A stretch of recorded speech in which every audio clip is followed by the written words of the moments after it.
falar sobre a realeza divina no Antigo Egito e tentar fazer alguns paralelos com os maias. Na sociedade egípcia, ao contrário do que sucedeu com os maias, em que o Kubla, Ra, o Senhor Divino, só aparece numa fase mais tardia, pode-se dizer que o Estado egípcio, e usa a palavra Estado com um grande abuso, mas que é tal questão se nós podemos usar conceitos que em inglês se chamam ética para sociedades não europeias e mais antigas. Mas como diz um autor argentino, é o professor Marcelo Campanho que diz isso, que se nós nos cingirmos aos conceitos vernaculares, chega uma altura em que já não conseguimos comunicar e fazer a tradução cultural, que é aquilo que faz um historiador, que faz um sociólogo, que faz um antropólogo, que estuda outras culturas que não são. Portanto, a gente não pode dizer que ao contrário do que sucede com os maias, no Egito, o Estado egípcio, a formação do Egito enquanto nação, enquanto uma identidade coletiva que compreendia desde o delta do Nilo até à primeira catarata, pode-se dizer que começou logo com a realeza divina.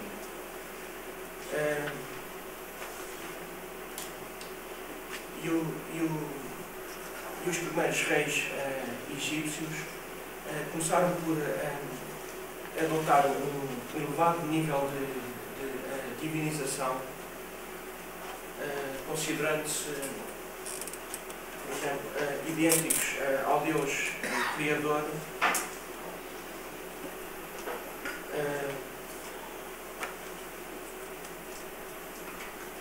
considerando-se como fundamentais no funcionamento, por exemplo, do Nilo, que é tal que estão a falar do Sr. Matos Ferreira, acerca do rei como sendo um dispensador de bens, e em África, nas sociedades indígenas, digamos assim, essa questão talvez seja ainda mais pronunciada, em que a natureza, em tanto a ordem natural e cósmica e social, estão concentradas no corpo do rei. Portanto, considera-se que o corpo do rei, que é um microcosmos que encerra essas realidades cósmica e social, e quando o rei africano envelhece, em várias sociedades mata-se o rei. Portanto, é uma solução um pouco drástica. No caso do Egito, não se sabe se isso acontecia, muito por influência de James Fraser, que é um antropólogo clássico do século XIX, que entre 1890 e 1915 publicou o seu livro Golden Bough, portanto, o galho, o ramo dourado, que é um dos livros que trata pela primeira vez de uma forma muito profunda a questão da realeza e a questão da realeza divina e sagrada em particular. Mas James Fraser centra-se muito no contexto africano, e para ele o regicídio ritual, portanto essa tal morte do rei africano, quando o rei envelhece e fica magicamente enfraquecido, e a gente pode comparar, talvez seja um pouco triste, porque no mundo antigo geralmente as metáforas vêm ou do corpo humano ou então do mundo natural. Mas hoje em dia nós usamos muito metáforas, por exemplo, de máquinas, e a metáfora que eu uso para compreendermos o rei africano é a metáfora de uma central nuclear, que se ficar num estado quase a chegar à fusão, tem que ser tapada e e tratado. No caso do rei egípcio, pelo menos teoricamente, também temos esse cenário em que o rei fica enfraquecido, não só a nível físico, mas também a nível mágico, e as competências mágicas de um rei divino estão sempre no topo da realeza divina ou da realeza sagrada, e mesmo no contexto europeu temos reis taumaturgos, por exemplo, com competências mágicas também. Talvez seja um pouco curioso como é que a Igreja deixava passar isso, em vez de considerar os reis um bocado diabólicos, algo do género.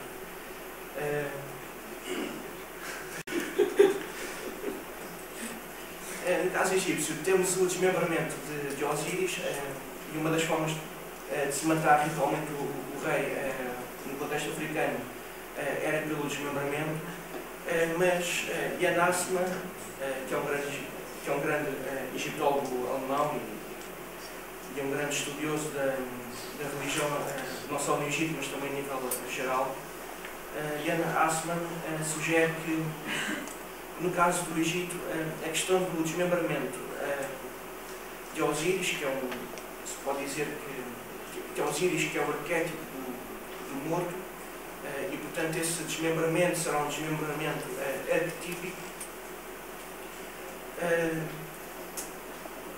Pode-se dizer que esse desmembramento, segundo Jan Assmann, deriva da concepção aspectivista dos antigos egípcios acerca do corpo. Para os egípcios, o corpo, tal como, por exemplo, o Egito, que eles designavam por vezes como duas terras, portanto não era só uma peça, digamos assim, mas sim uma união de duas, e no caso do corpo não seria uma peça única também, mas seria um conjunto de órgãos, de ossos, tudo junto pelo sangue, e quando a pessoa morre, há um desmembramento, há uma desassociação, tanto a nível físico como a nível social, quebram-se laços, as mulheres ficam viúvas, os filhos ficam órfãos, etc. E, portanto, muita da religião funerária egípcia tem por objetivo colmatar essa separação e reunir aquilo que tinha sido separado. E, portanto, quando Osíris é o primeiro morto a ser mumificado, a ser reunido, não será porque foi desmembrado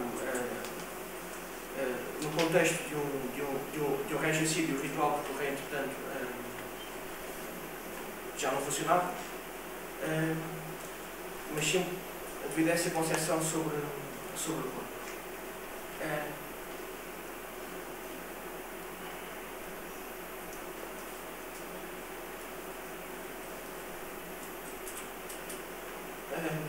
E essa morte, e a morte de Osíris, e sobretudo a sua sucessão por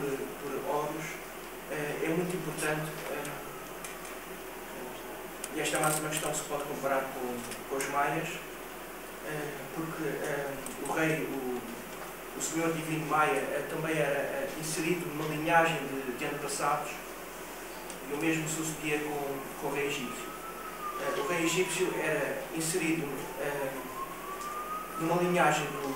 não só dos reis antepassados, e sobretudo a partir do Império Novo, em que houve algumas heresias, digamos assim, entre aspas, em que houve uma seleção da continuidade dos reis, e portanto, quando se fazia uma lista dos antepassados de reis que já tinham reinados, fizeram-se alguns cortes e saltaram-se alguns reis,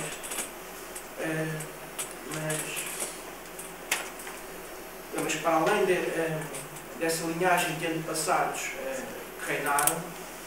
passa-se depois para uma linhagem de antepassados divinos, que vai culminar no Deus solar, rei ou Amon-Rei, dependendo das épocas. Segundo um autor alemão, Rudolf Antes, que ele tem uma teoria muito engraçada, que ele diz que ele acha que a cosmogonia da cidade de Heliópolis, portanto, a cidade onde estava concentrado o culto solar, que é o culto que, tal como entre os maias, tinha um peso brutal na civilização egípcia. Ele considera que a cosmogonia que não parte do Deus Criador para Horus, que é o Deus da realeza, mas que se fez ao contrário.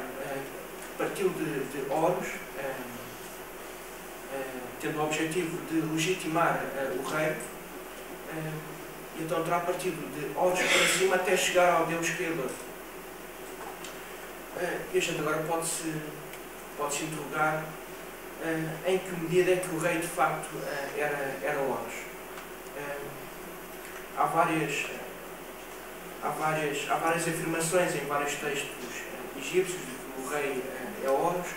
mas também de que é o deus criador Atum, é o deus rei, é a deusa Sekhmet.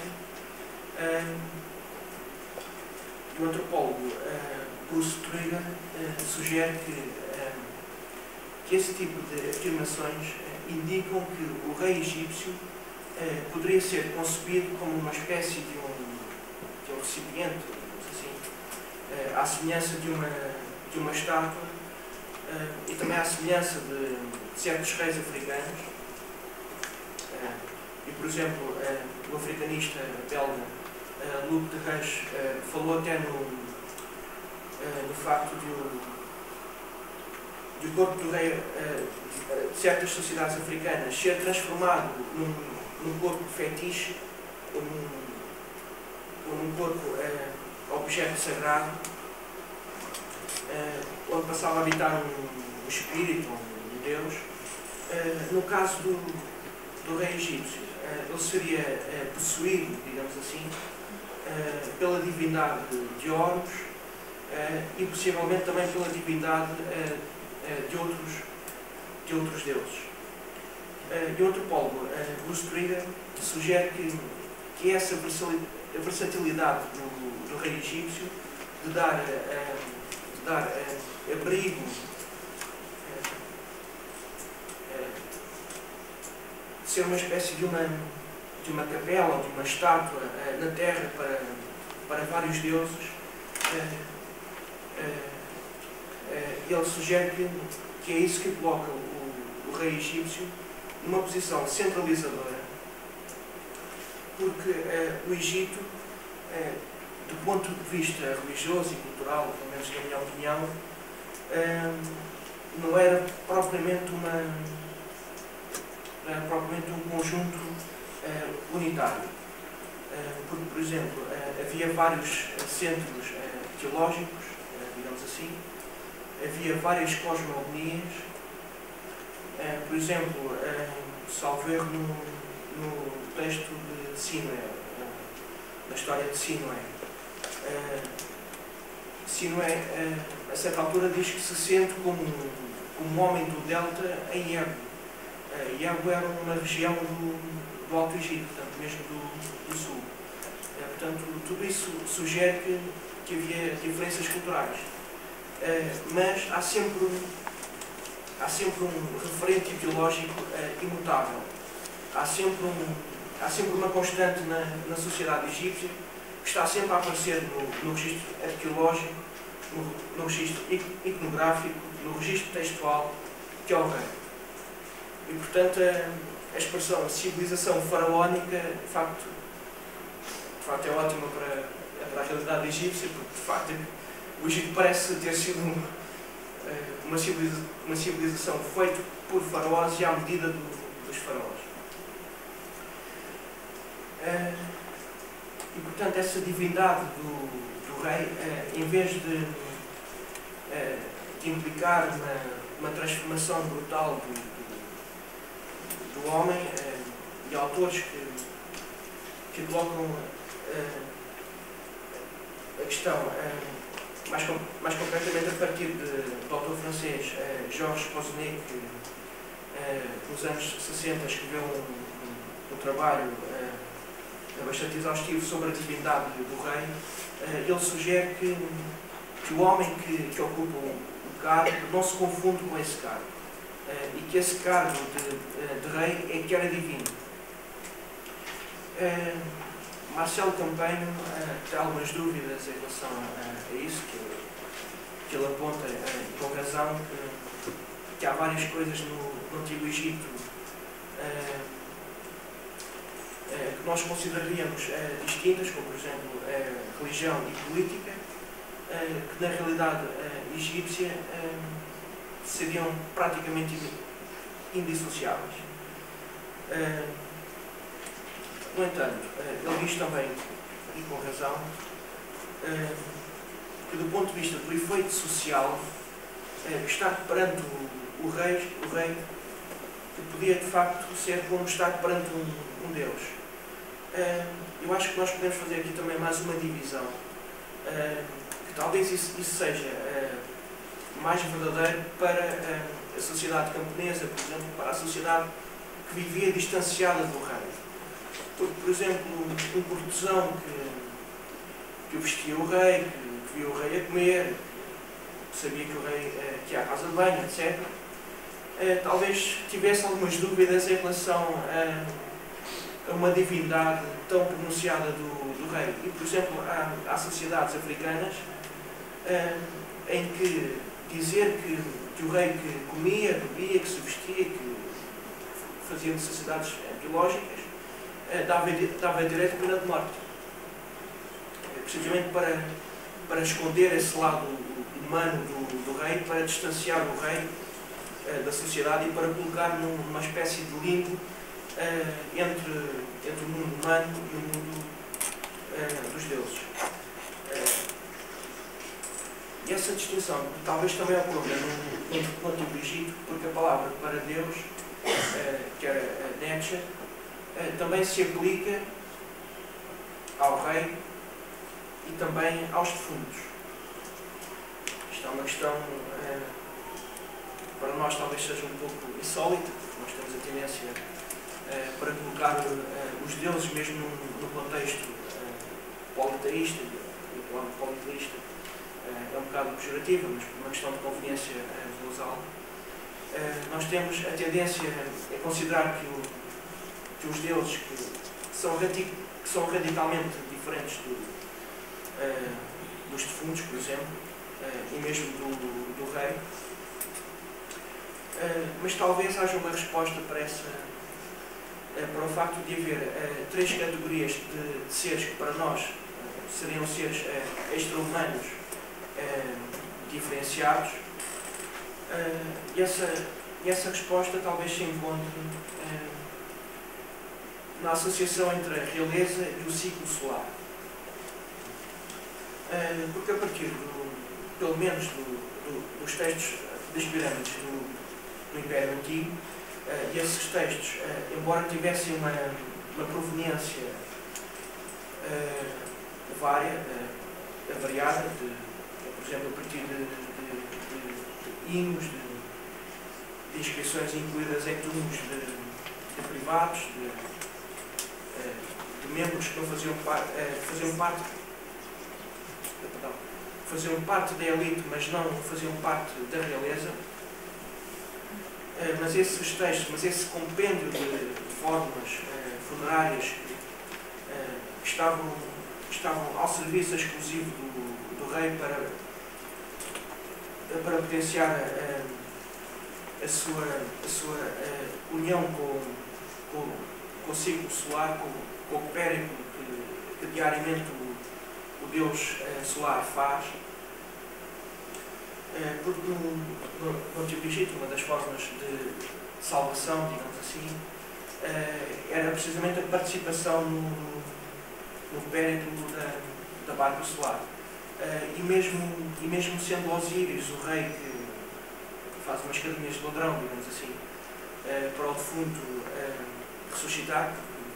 porque novamente Osíris é o arquétipo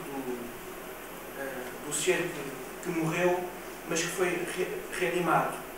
Mas Osíris, apesar de ter sido reanimado, não foi verdadeiramente ressuscitado. Osíris ficou permanentemente numa espécie de coma, de estado vegetativo. E, portanto, Osíris fica preso no submundo, embora seja o rei desse submundo. E os defuntos, ao longo de toda a história egípcia, expressam um maior desejo de se juntar ao Deus solar do que ao Deus Osíris. E segundo autores como, por exemplo, Paul John Franzen, para um defunto não fazia parte da realeza, e esta é uma revolução, digamos assim, que toma lugar a partir toma lugar após o colapso do Império Novo e com aquele período que é conhecido como o primeiro período intermediário, que está relacionado com a tal questão dos impérios e com a glória, que é uma herança de uma forma de fazer a história que dava mais atenção ao que era vistoso,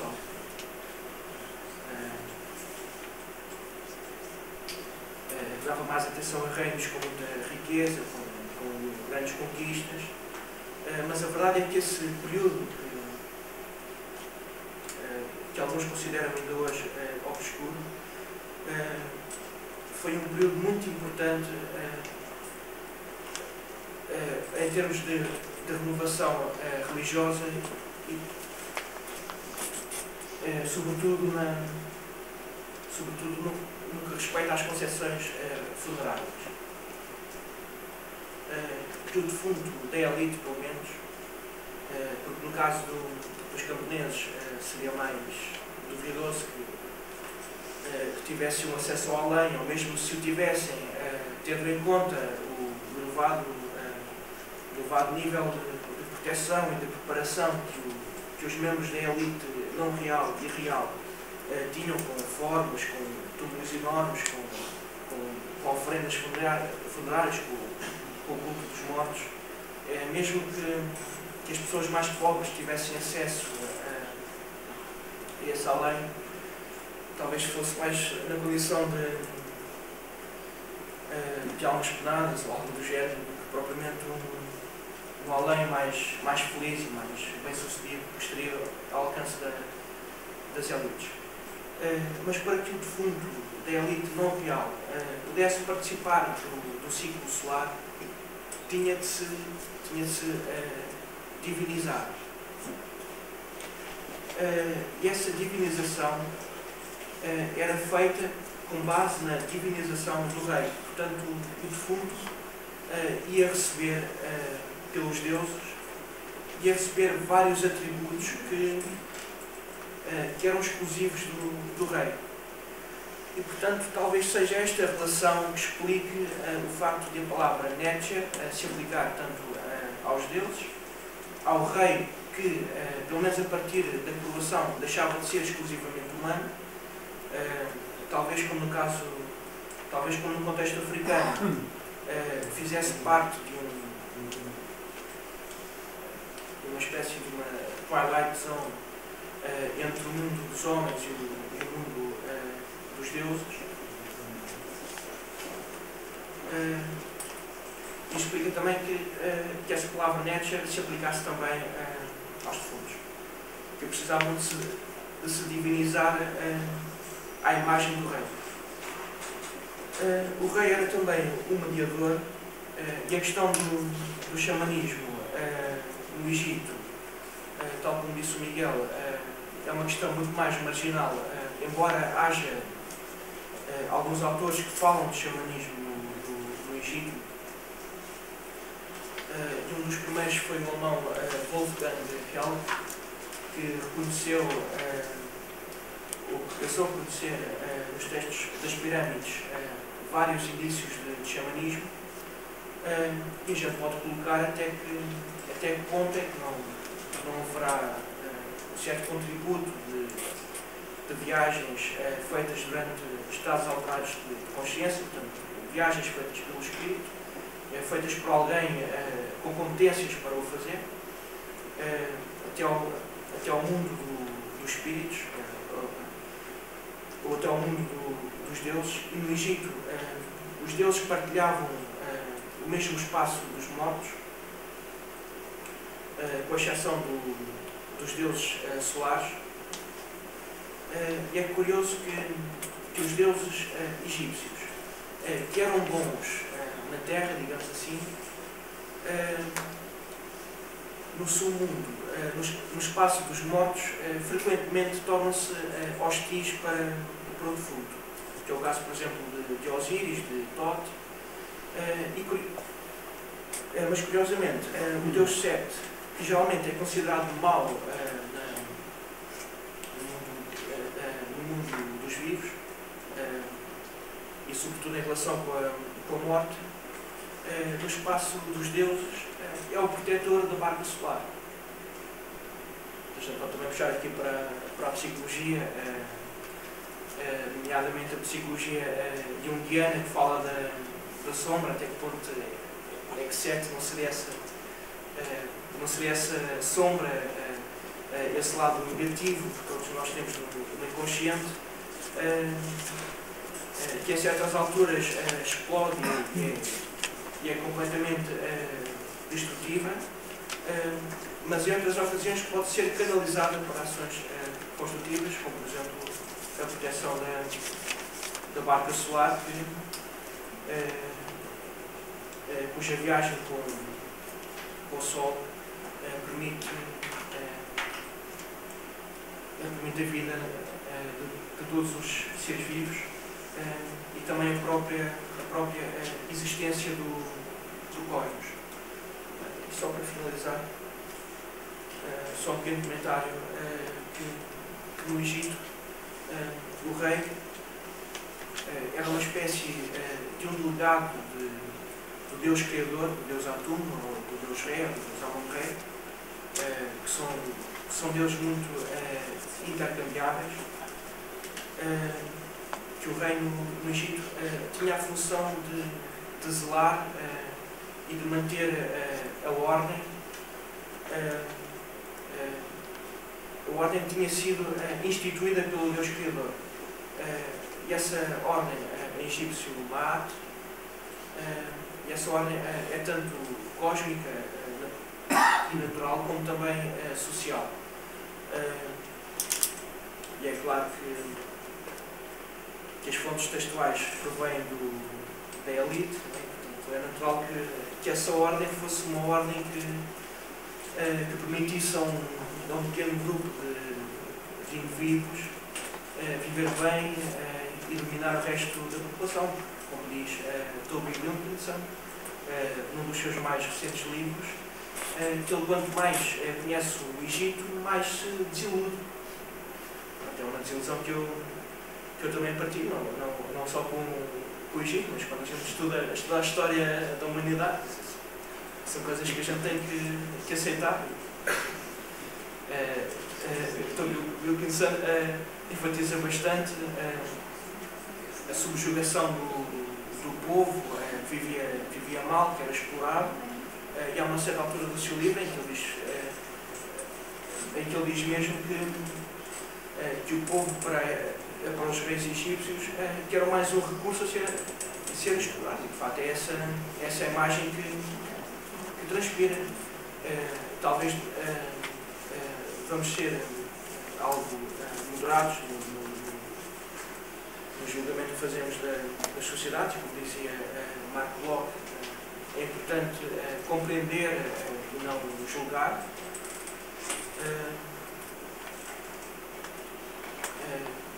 Eu estava a dizer que o rei tinha por função zelar pela ordem, que estava constantemente ameaçada pelo caos que rodeava essa ordem, porque o Egito, o mundo no Egito, era uma espécie de uma ilha rodeada pelo caos. E um dos títulos do deus Atum era Neb Ercher, que se traduz geralmente,